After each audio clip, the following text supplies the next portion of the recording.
शिव पुराण महात्म्य अध्याय 2। शिव पुराण के सुनने मात्र से देवराज को शिवलोक की प्राप्ति। श्री शौनक जी ने कहा, आप धन्य हैं सूत जी, आप परमार्थ तत्व के ज्ञाता हैं।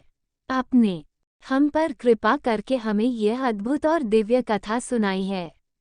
भूतल पर इस कथा के समान कल्याण का और कोई साधन नहीं है। आपकी कृपा से यह बात हमने समझ ली है।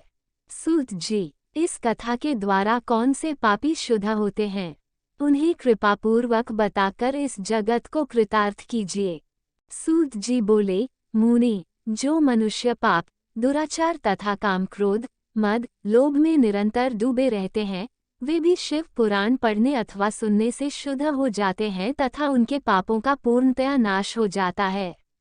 इस विषय में मैं तुम्हें एक कथा सुनाता हूँ। देवराज ब्राह्मण की कथा। बहुत पहले की बात है। किरातों के नगर में देवराज नाम का एक ब्राह्मण रहता था। वह ज्ञान में दुर्बल, गरीब, रस बेचने वाला तथा वैदिक धर्म से विमुख था।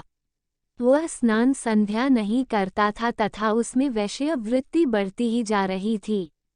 वह भक्तों को ठगता था। उसने अनेक मनुष्यों को मारकर उन सबका धन हड़प लिया था। उस पापी ने थोड़ा सा भी धन धर्म के काम में नहीं लगाया था। वह वेश्यागामी तथा आचार भ्रष्ट था। एक दिन वह घूमता हुआ दैवयोग से प्रतिष्ठानपुर झूसा प्रयाग जा पहुंचा।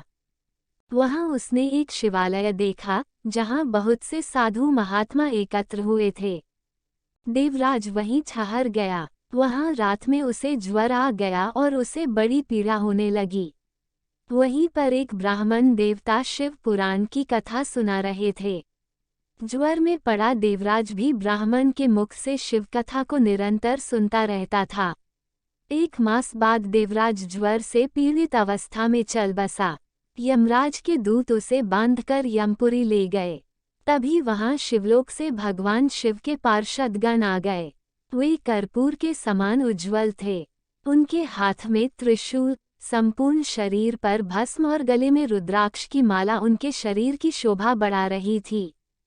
वो लोग अत्यंत क्रोध के साथ यमपुरी में गए और यमराज के दूतों को खूब मारा और धमकाया और उस देवराज को उनके चंगुल से छुड़वाकर अपने अद्भुत विमान में बिठाकर कैलाश पर जाने लगे।